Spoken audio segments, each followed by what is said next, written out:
Hi there, glad you could join me once again for a little gospel message. And this week we're going to be talking about using time wisely. And the kids today say, yeah, we got plenty of time. And I'm not worried about anything. And then the older we get, it's like, well, I'll do it tomorrow. And we always make excuses. We really do. It reminds me of one time when a guy was caught speeding. And he had to go face the judge, and he said to the judge, you know, I'm a new man. I met Jesus along the way, and then I have an old man and an old nature in me, and I have this new man. Well, the old man was the one that was speeding, and the new man wouldn't do such a thing. So the judge says, well, I tell you what I'm going to do there, young man. I'm going to give the old man 30 days in jail. And because the new man was with the old man, therefore an accomplice, I'm going to give him 30 days too. So we are going to be without excuse one of these fine days, and we really have no excuses for using time unwisely. What do I mean by that? Well, let's find out what the old owner's manual for life tells us about using time wisely and using the things that God gives to us wisely. And I'm going to get into a story about the parable, it's called of the 5 talents. Some of you may know what that is over in the book of Matthew, but a lot of you probably really have not studied it, and you might not get the intonations of what Jesus was trying to say to us in the year 2012, all the way back there from that parable. So we'll cover that in just a few minutes. But let me get going with James, in case you're following me in the Bible. James chapter 1, verse 22 through 27, where it says, be you, doers of the word. What word? This word. Be doers of the word and not hearers only. I want to interject, and not readers only.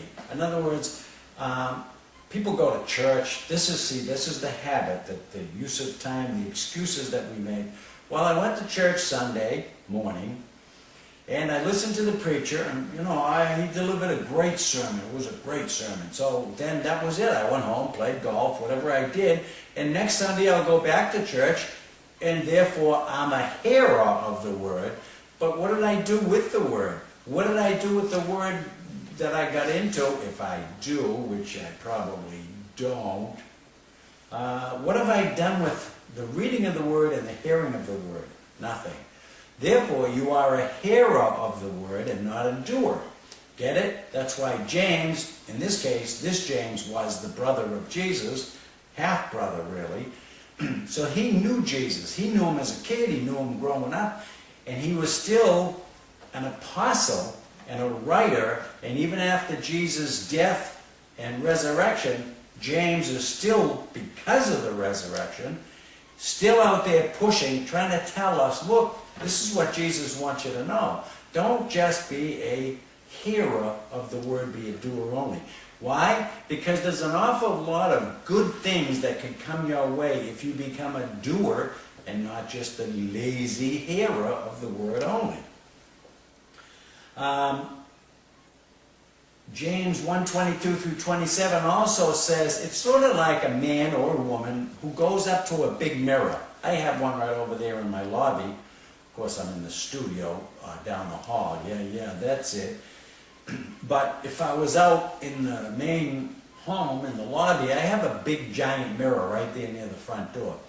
So James is saying it's sort of like looking into the mirror, and you see yourself, and you see what you look like, and so forth, but then you walk away, and within seconds, literally, you have no idea of what you just saw. I mean, you haven't paid attention to anything. It sort of fades away, and you go on about life and go on about your business. Well, this is the way he wants us to understand, to get into the Word and hear the Word and read the Word so that it becomes indelible. You don't forget what you just learned and you actually do something with it. So he also says that hearers of the word are not blessed. You hear what I'm saying? You hear what he's saying? Forget me. Hearers are not blessed, but doers are the ones who are become blessed of God. Well, what does that mean, blessed? I'm going to show you in just a minute. He also goes on to say, if any say they are religious, but they only talk about it, and boy, I tell you, I know some people, they'll even quote you a verse here and there, now and then, but you see their actions, they never do anything. They just blah, blah, blah about their religion. Don't you be saying that about me. I'm teaching, so I'm doing. But they do. They stand around like pontificating like a Pharisee would have done. Well, you know, God says this, and those are the commandments, and you ought to do it, and if you don't, you know, it's thinking good, but I'm pretty good because I know God's Word. What are you doing about God's Word? Nothing. There's no reward in that. None. We'll see that in the parable of the talents. 2 Peter 2:2 says that most of us, and this is true, are just babes, and we desire the sincere milk of the Word. Now, let me translate that for you. What he says is, we never grow up from baby stage. We get the milk of the Word, which is the basic salvation stuff that you can find on the link below, by the way. If you're on YouTube, if you're on This Is Karaoke channel, you'll have to go over to my channel, jtylermusic on YouTube, click on the link there, and then you'll discover what salvation is all about. But as newborn babes, we get the basics that are on that link there, and then we do nothing from then on out. We don't grow. We need the meat of God's Word, he says, to continue on so that we can become doers of the Word. How do you know what to do unless you read it? How do you know what to do unless you hear it? You don't. So if you can't do, then you're only a hearer and you won't be blessed. It's kind of negative, but it's the truth. So that's what we're here for, to learn Bible truths. It says so up there behind me in my brand new studio. You know, I was kind of sick of the other one, so. And money is never any object with God, so he gave me this nice new studio. You like my digs? Cool, huh? Hebrews 5:11 through 13 says this. And nobody knows who the writer of Hebrews is, but he must have been preaching to somebody, because he said, you know, it's tough to get you to understand, seeing that you have developed this bad habit of not listening to, or in this case I'll say reading, the Word of God, so you constantly have to come back for the basics. Instead, you should be teachers by now. This is true. I do know a lot of so-called Christians who, they're sitting on the bench kind of. They're doing absolutely nothing. And they keep asking questions like really basic stuff. And the writer of Hebrews is saying, you know what, if you really get into God's Word, you should be teachers by now. You should know enough and have enough meat of God's Word so that you can teach others, which is really what our job is. Jesus said, go ye into all the world and make disciples of others. How can you make somebody else a disciple if you don't know anything? Can't. Okay. Jesus also said something in John 14:15. He said this. Well, let me preface it by saying this. A lot of Christians, or even non-Christians, I've heard them say, oh no, Jesus, yes, good man. Oh no, I love Jesus. Well, let's see what Jesus says about that love that we allege to have for him in John 14:15. He says, if you love me, if you really love me, keep my commandments. Well, what are they? Don't know. Can't be the 10 Commandments, because he said I came not to destroy the law, because that will be used to judge those who reject me as their Lord and Savior, but I came to fulfill the law. So then, why would Jesus say, if you love me, keep my commandments? If you don't get in here and know what he says, keep my word, is what he's saying. Do what's in my word. Do what's in the owner's manual that my Father God wrote for us and inspired people in the Old Testament, and I was here to inspire the writers of the New Testament to write these instructions that are in the manual. If you love me, you'll keep my instructions. What are they? I don't know, John. I listen to the preacher once a week, and it's about as involved as I'm going to get. If you love me, keep my commandments. Now, what are the benefits of studying this owner's manual? There got to be some benefits. Well, there are quite a few benefits of studying it. One is that you get to develop a relationship with God, and that is very, very important. I say that when I talk to you, I'm speaking from experience, believe me. And you all know, I was a deacon once, I was a Sunday school teacher, I taught adults, and I taught 12th grade kids. I've written 7 books. I got all that stuff down, and it wasn't until December of 2007 that I finally decided, Lord, show me what your plan and purpose is for my life, because I don't want to end up with a whole bunch of wealth and stuff and nothing left to show for it. Other than stuff. What good is that? I'm planting no seeds for tomorrow. And we'll get into that in just a minute. So the first benefit you're going to get is you're going to develop, if you ask God, to develop a relationship with Him, and that becomes something that is critical for you to have a very good, wholesome, prosperous life ahead of you, no matter how old you are. Hey, I'm up there. Okay, God will lead. Here's another benefit. God will lead and direct your paths. He says so in Proverbs 3, 5, and 6. Don't trust your own understanding. Let God lead you, and He will direct your paths. And when God directs your path, let me tell you something. It's well lit. You will not stumble and fall. And God can see around corners and over the top of mountains where you can't. He knows what's around the bend.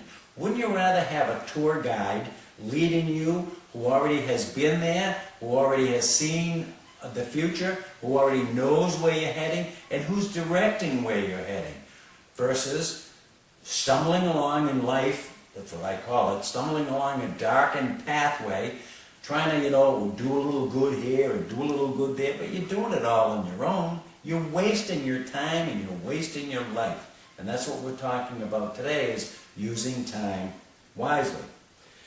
God will give you the very best. Another benefit of knowing God and putting His commandments, if you love me, keep my commandments, putting His commandments to good use. And the benefit are that God says, I will give you my best. I will give you all the resources that you will need to be on the path that I want to put you on. And I want to give you the very best, the finest. And He said so in Romans 8:28. He says, all things work together for good. But it doesn't end there. A lot of preachers actually stop right there. Oh, all things work together for good to those that love the Lord.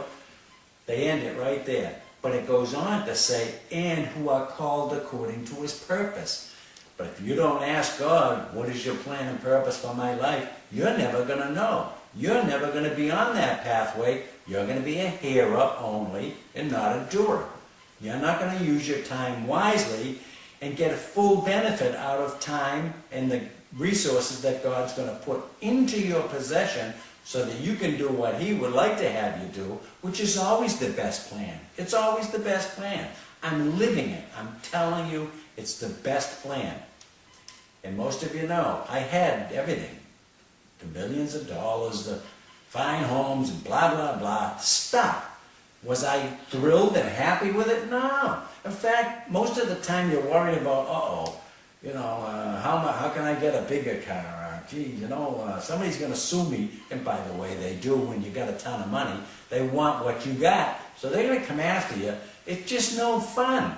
What's fun and what's exciting is finally asking God to direct your paths. Let Him do it. Let Him guide you. That way, like I say, you can't stumble and fall because God's in charge. It's a great plan. It's a great program. It's a great way to use your time wisely. Speaking of time, God doesn't have to give you any time. He could take you out of here tomorrow, as you probably know. He could just bumped into a girl today at town hall, broke her leg, has been out of commission for about 6 months so far. Probably going to be injured for the rest of her life. She showed me the x-ray with the steel plates in there. She's never going to be the same. So I mean, if God wanted to, he could cause that to happen in your life, and then the time that he gives to me, which is 24 hours a day, some people don't have that luxury. You say, well, everyone has 24 hours. But you know, when you're tied up with your ankle up in a chair, and you can't walk, and you've got to walk slowly, and with a crutch and all that kind of stuff, cane, you know, that's what I'm saying. God really wants to give you the best for those who love him and are called according to his purpose. Not yours, not mine, his. And it's the best plan. Enough already. God promises some fruits and some benefits. He calls them fruits in the Bible. I want to translate that to mean benefits of serving him and being doers of his word and not doers of your own. One of them is love. Man, I'll tell you, it's real easy to not love people. But when Jesus gets a hold of you and really God gets you into his plan, you don't have disdain or a condescending attitude toward people. They're just like you are. They're souls, and they're going to either go to hell or heaven. And God loves every one of them. I told you last week, God is not a respecter of persons. He loves that guy that doesn't wear his hat. You know, it's on backwards and he looks stupid and, yeah, I hate that guy. And, rah, rah, rah. No. You learn the benefit of being in God's pathway is you get to look at people differently. You get to love people. Even those who commit crimes, even against you. God says, no, love them, pray for them, because God loves them all and doesn't want any one of them to perish and go into hell. Okay, we covered that last week. You end up with joy. Joy is kind of a form of happiness, only in this respect. Joy comes, and God gives it to you when you're in his path, doing his will. Then, you know that feeling you get about, hey, I just did a good thing. It's kind of, it makes you feeling good. It makes you feeling not necessarily happy, but you have a specific joy that you can't really put your finger on. You don't know what it is, but it feels good. That's one of the benefits that God gives you when you walk in his pathway. Another one is peace. And I'll tell you, I know what peace is. Peace, we get wars going all around us. We get all kinds of turmoil in the earth. You get bills that are due, you get this thrown at you, you get that fear thrown at you, you get all kinds of stuff tossed at you. And yet in the midst of all that big storm brewing around you, you have an inner peace.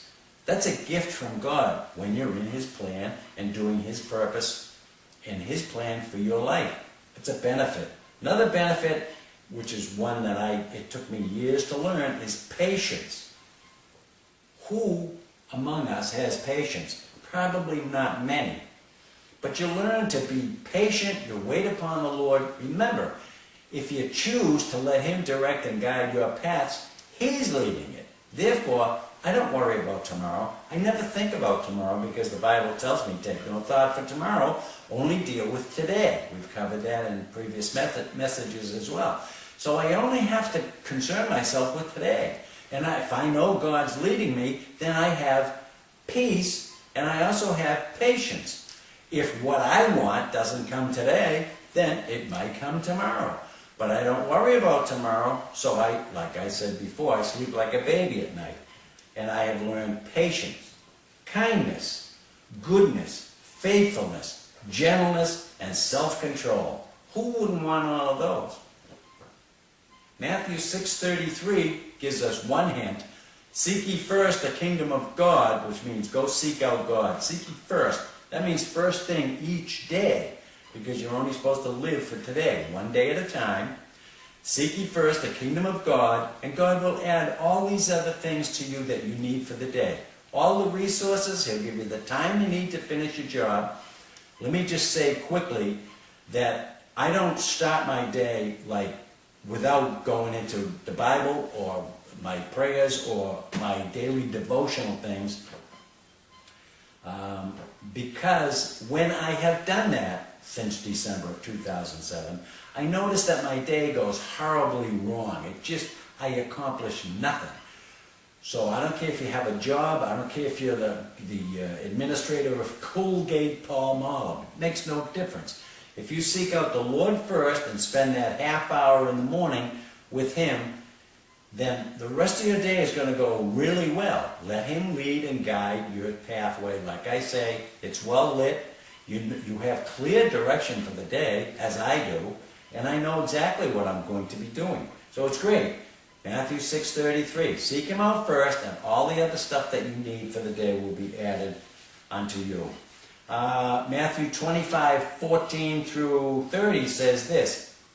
And this is the story about the talents that I wanted to tell you, because this is how to use time wisely. And Jesus Himself gives us the parable. And He said these words way back 2,000 some odd years ago, but they're meant for you and me today. Watch this, Matthew 25:14 through 30. He says this, for the kingdom of heaven is like a man traveling into a far country, and he called his servants around him and delivered unto them his goods. Translation. Jesus is giving the story to show that there is a master and, in this case, 3 servants.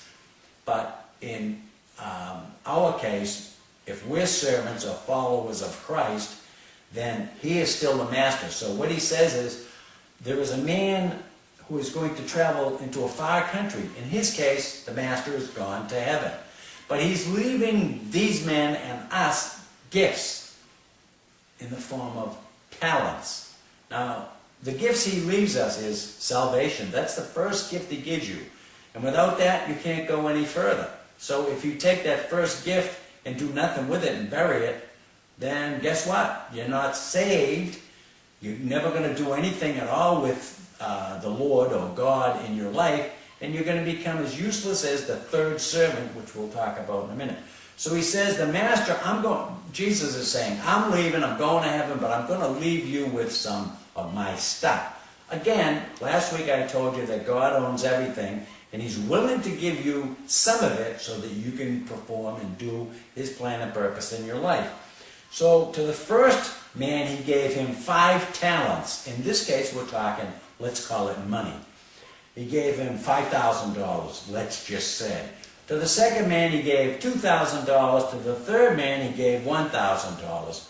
Now, and the Bible says He gave to them according to their ability. What this meant was the master observed the servants, like Jesus does with you and me, and He says, well, that guy there I can already trust, so I'm going to give him a little more. I'm going to give him 5 talents. I'm going to give him more stuff, because I already saw him in action, and I know he can do it. To the second one, He says to her, she is not quite as exuberant as that guy with what I have given so far, so I'm going to entrust her with 2 talents, and we'll see what she does with it. And to the third guy, he says, well, I haven't seen a whole lot out of him, but I want to prove a point and give this illustration for the people in 2012. So I'm going to just throw this third guy in there and say, all right, I'm going to give him $1,000. Let's see what he does. But he hasn't shown me much so far.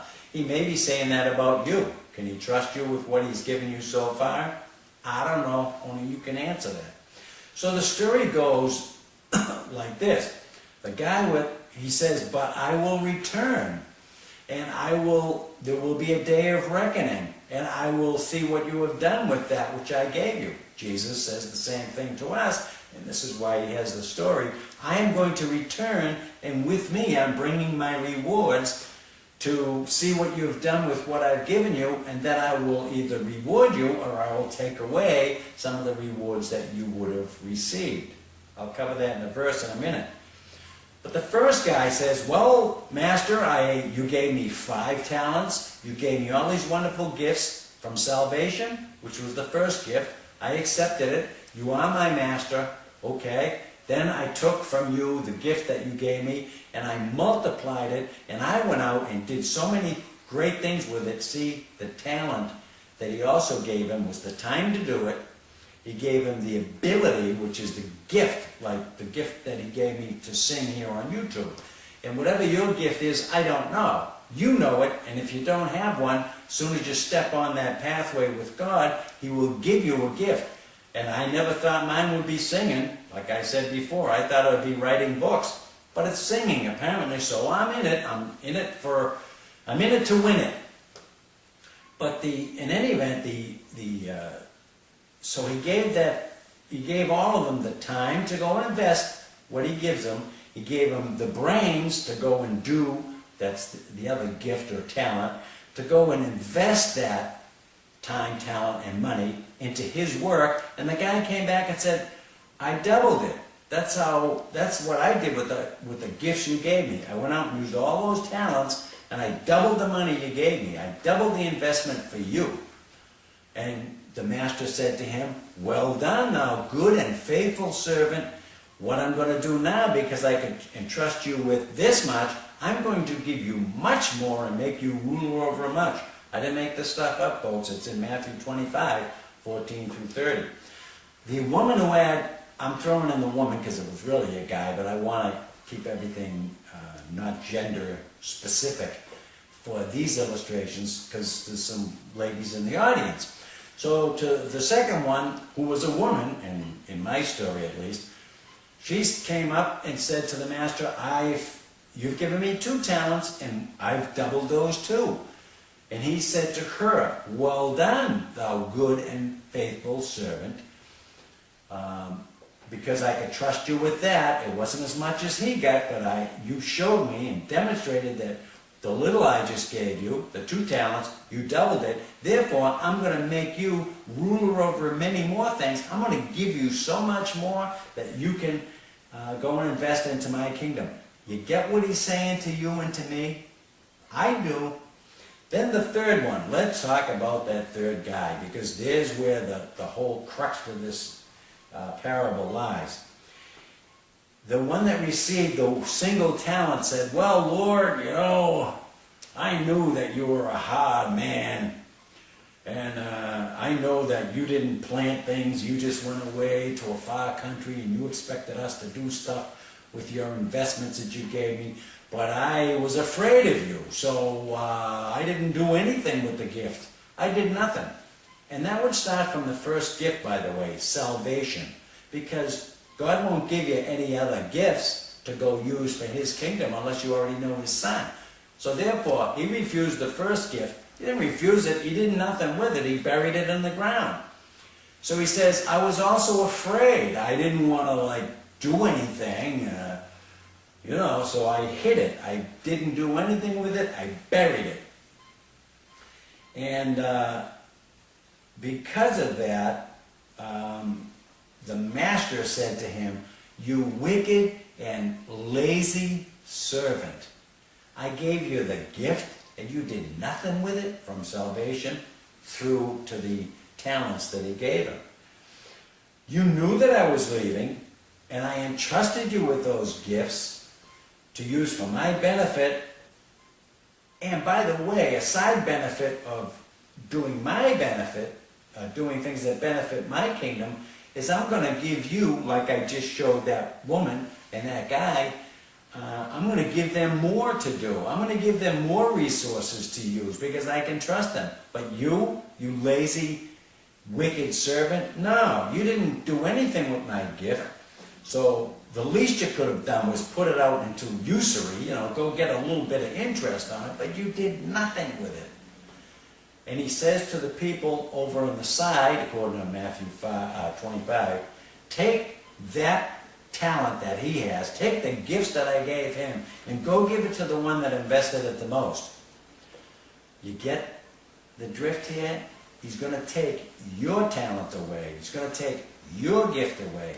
Worse than that, if you do nothing with the initial gift he gave you, which this guy didn't do, and you bury it and you do nothing with it, here's what happens next. He says, take that man and cast him into outer darkness, and where there is weeping and wailing and gnashing of teeth. What he says is, if I offer you, and he's offered this gift of salvation to every man, woman, and child on the face of this planet. How do I know? The Bible tells me so. He says, does not nature itself even teach you that there is a God? Yet you ignore that. You do not come searching for me, therefore you will never find me. But he also says in his Bible, so because I put the knowledge of man, the knowledge of myself, God, in the hearts of all men, that's in Titus 2:11, because the knowledge is written on the hearts of all men, and because in nature itself I've taught you there is a supreme being, and you ignored it, you are without excuse when you come and see me. And therefore, the gift that I gave you of salvation through my Son, which is also found at John Tyler's link, you refused it, you buried it, you did nothing with it. You're going to be cast into outer darkness, which is that place called hell, where torment and just, it can't be good, I can tell you that. I wouldn't want that. So he says, everybody that receives a gift from me for my benefit, I will also bless them, and it will become their benefit as well. So, Jesus said earlier, he said, I'm coming back soon, and with me comes my rewards. And he also says in 1 Corinthians 3:13 through 15, I'm going to, and also Matthew 16:27. Well, let me read that to you. It says, for the Son of Man, that's Jesus, shall come in his glory with his angels, and then he shall reward every man according to his works. He's talking to Christians now, those who trusted him as Lord and Savior. The works that you do, and the works that I do, the good works, how were they done? He's going to try them by fire. What he means by that is, let's say I gave the gift of $5,000 to a widows and orphans shelter. Okay, what was my motive behind that? Did I really want to help the poor, the widows and the orphans, or was I just doing it for a tax write-off like a lot of football players and big superstars and Hollywood actors do? It makes them look real good, you know, hey, I donated $1 million to this or that, I had a building built in my name, you know, for the poor and stuff, but it's really for me and for my name. Those type of works, he says in 1 Corinthians 3:13 through 15, will be burned up, and you'll actually lose a reward that you would have normally got for that had your motive been pure. Okay, so what God is saying is the benefits of being in my path and the benefits of using your time wisely is that you're going to achieve the most out of life. I want to give you the very best. But some of you are going to just listen to John Tyler or the preacher or whatever. You're not going to get into my word here. You're not going to study it. You're not going to want to have a relationship with me. So you're really not going to be blessed. You're going to end up at the end of your life looking back on your life with so many regrets, it's pathetic. That's why in December of 2007, it dawned on me. I don't want to look back with regret. I want to know, God, what's your plan and purpose? And I wouldn't trade it for anything on the planet. I really wouldn't. It's a great, wonderful pathway to be on. It's sure, it's steady. I have all these benefits that he told me I'd have, and the end result of that, by the way, is, see, I'm a guinea pig. That's why I'm on YouTube. I'm a guinea pig for God, really, to you. I'm your guinea pig. Look at it that way. And as you see God work in my life, I report that to you. And one of these days, I can't wait to report back to you what's found in Psalm chapter 40, the first 4 or 5 verses, where it says something to the effect of, oh, let me see if I can find it here. I can't, so I'm going to go by memory, which I can do. It basically says, as God, yeah, I can find it. It says this: I waited patiently for the Lord and expectantly for the Lord, who heard my cry. And he drew me up out of this horrible pit, and the horrible pit I was headed for as a non-believer, back in the day before I was age 11, that horrible pit was to head toward destruction, which is eternal destruction and eternal damnation and eternal separation from God in this place called hell. So he pulled me up out of that pit, and from the quicksand, that Psalm 40 says, quicksand are all these things that suck you in, that pull you down, that keep you from moving forward. That's being a hearer only, not a doer of God's word. The troubles of life and the burdens of life, they keep sucking you in like quicksand. God saves you from that, and he pulls you up out of that stuff, sets you on dry ground, and gets your feet moving in the right direction so that he can bless you. And it's unbelievable the way God will bless you. And Psalm 40 says that when you're watching John Tyler the guinea pig, at one point you will see how God does that and how he blesses it. And he says, God set my feet upon a solid rock, and he steadied and established my footsteps. You get it, what I'm saying so far? And the end result says this: he put a new song in my mouth, a song of praise to God, and here's the kicker verse. It says, many shall see the results. Many like you. And as a result of what God does in John Tyler's life, who did trust God, who does trust God 100%, who's on his pathway, you get to see the results of that ongoing here. And it says, and many will come to revere and respect God, and because they'll know, well, I knew John when he was just a bum on YouTube. Whatever, I have no idea what's going to happen. But I'm pretty confident that you will see it, and so will I. So you stay tuned right here, and you will see it. And it says, and they will put their trust in God and have confident reliance in the Lord. You know, what builds confidence better than seeing God work? I told you one time, I think, but there are newcomers over here in this channel. But I had prayed before September of last year, 2011. I didn't have the money at the time, but I needed a new roof down front for the tenant's house. And this hurricane came through this area. Somebody got mad at me for saying this, but too bad. Like God worked the hurricane just for you. I can't tell you that, but I can tell you this. It didn't touch anybody's roof in the whole town. My roof, all the shingles blew off right where it needed to.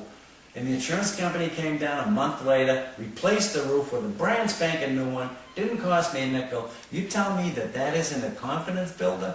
Believe me, that's a confidence builder. So things like that happen in my life, and they can happen in your life too, by the way.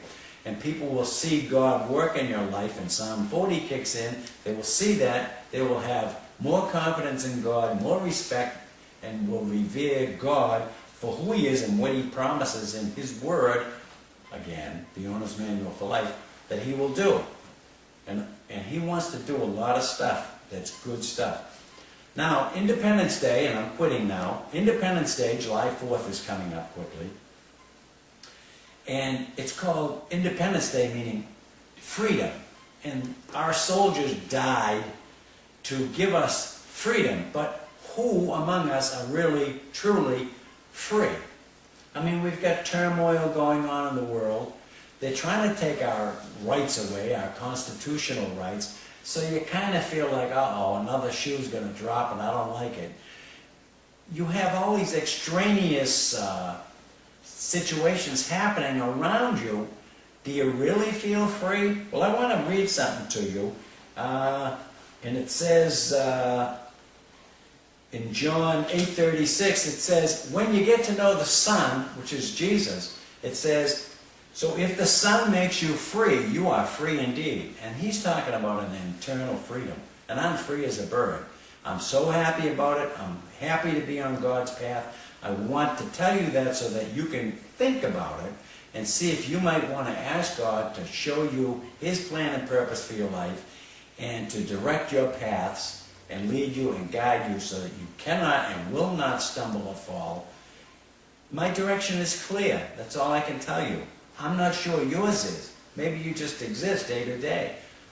I exist day to day too, but it's all like a brand new experience every day. It's wonderful. It's great. And I have full confidence and trust in God that He's leading, so whatever doors open, I walk through. Before, I used to kick them down and go through, and then I'd scream, oh, help me out, I messed up. So, it's a terrible waste of life, like I said, to get to the end of your life, or even the end of this week, and look back on it and say, what have I accomplished? Nothing. I watched a lot of TV, played some video games, I didn't do too much. Where you can be totally functional, you can be doing what God wants you to do, you can be receiving the blessings that He wants you to have, you can see all the resources He's going to put in your hands, which include time, gifts, talents, and resources of money. Remember Deuteronomy 8:18? Remember the Lord thy God, for it is He who gives you the power to get wealth. He's not going to give you the talents or the wealth until He can trust you. And He just proved that if He can trust you with a little bit of His time, His gifts, and His money that He's going to loan you, then He will give you more because He can trust you to invest it in His kingdom.